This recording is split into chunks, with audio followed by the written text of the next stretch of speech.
Assalamualaikum warahmatullahi wabarakatuh. Assalamualaikum warahmatullahi wabarakatuh. Bagaimana Buya kalau kita didolimi orang dan kita merasa tak berdaya, lalu kita diniatkan itu untuk aset di akhirat nanti, agar ya gitu pengadilan di akhirat gitu.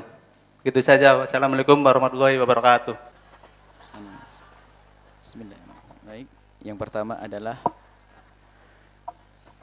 jika kita didolimi oleh seseorang, pertanyaannya adalah, karena saya lemah di saat didolimi, gimana kalau seandainya kedoliman tersebut untuk jadi tabungan di akhirat saja deh, nanti biar dihukum oleh Allah di akhirat. Nah, itu sebetulnya kalau kita cermati belum sabar. Yang dikhawatirkan kalau tiba-tiba jadi mampu balas nanti. Kalau mau balas kan kacau nih. Wah, kayak gini. Ketahuilah bahwa hakikat kesabaran itu adalah kekuatan. Kalau orang didolimi, di saat dia mampu untuk membalasnya, kok dia bersabar, itulah orang kuat. Kuat yang sesungguhnya. Karena apa? Saya bisa membalas, cuman nggak ada perlunya saya membalasnya. Itu hakikat kuat yang diingat oleh Nabi SAW. Bukan kekuatan itu di saat dibalas, balas, enggak. Dan ketahuilah, kemudian di saat kita tidak membalas, memang ada hitungannya di hadapan Allah. Orang yang berbuat dolim itu ada hitungannya di hadapan Allah, dan dia akan dihukum oleh Allah kalau orang berbuat dolim. Kalimat ini adalah diarahkan kepada siapapun yang berbuat dolim, bukan diarahkan kepada semua yang didolimi. Hei yang berbuat dolim, hati-hati, semua kedolimanmu ini akan ada hitungannya di hadapan Allah. Ini yang berbuat dolim. Adapun yang didolimi, ketahuilah bahwasanya maafkan dia, jangan sampai berubah menjadi dendam. Sebab setan itu luar biasa, awas, memasukkan hamba Allah ke neraka. Orang yang berbuat dolim itu masuk neraka. Cuman setan nggak seneng juga kalau ada orang yang masuk surga. Misalnya Anda didolimi, maka yang berbuat dolim kepada Anda sesuai dengan apa yang diajarkan Nabi, dolim adalah di neraka nanti.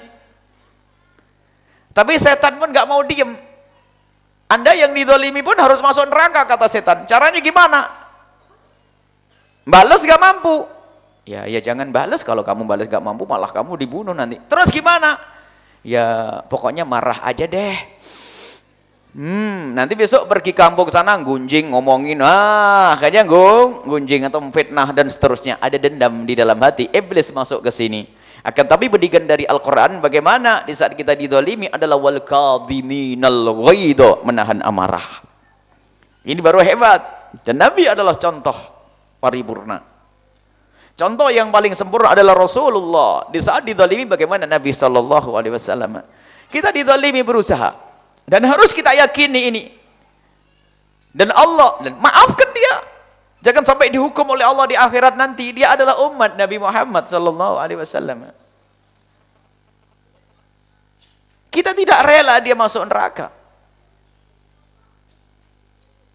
Makanya kalau kita punya iman, tidak akan rela kita ada orang lalu masuk neraka, dan kita tidak ingin dia masuk neraka. Dia berbuat dolim kepadaku, jangan sampai dengan kedolimannya dihukum oleh Allah. Ya Allah, dia telah berbuat dolim kepadaku, ya Allah berikan kesadaran, ampuni dia ya Allah, aku maafkan dia. Wal kadhiminal ghaidha. Ini pangkat, ini kemuliaan. Jangan sampai keluar istilah yang bahaya, maksudnya senjatanya orang lemah adalah sabar. Nah, ini. Oh, jadi sabarnya di saat lemah, itu bukan sabar. Sabar itu di saat kuat.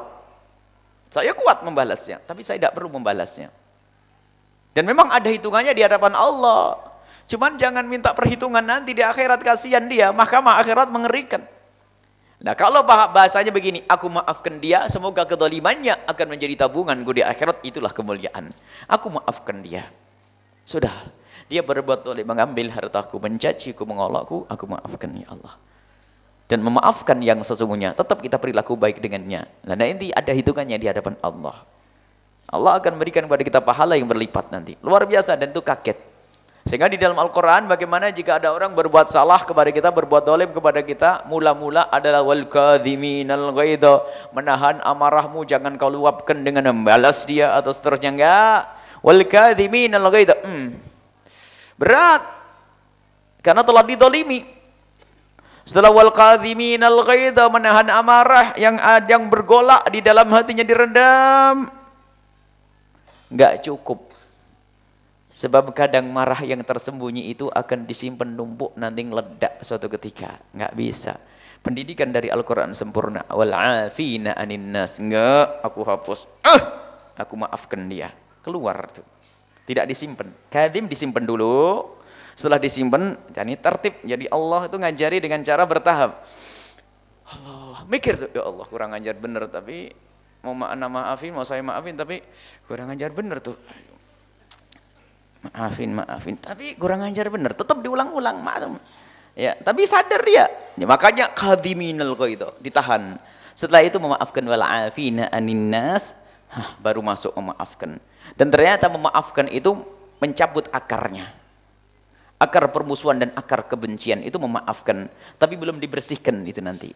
Cara membersihkannya biar kita tidak punya benci, dendam yang sesungguhnya, setelah kita memaafkannya, wallahu yuhibbul muhsinin, sudah kurang ajar sama kita, malah kita baikin dia. Wah, ini habislah, kita tidak menyisakan yang namanya dendam. Itu pendidikan dari Al-Quran yang diajarkan oleh Allah kepada Nabi Muhammad, dan Nabi Muhammad orangnya seperti itu.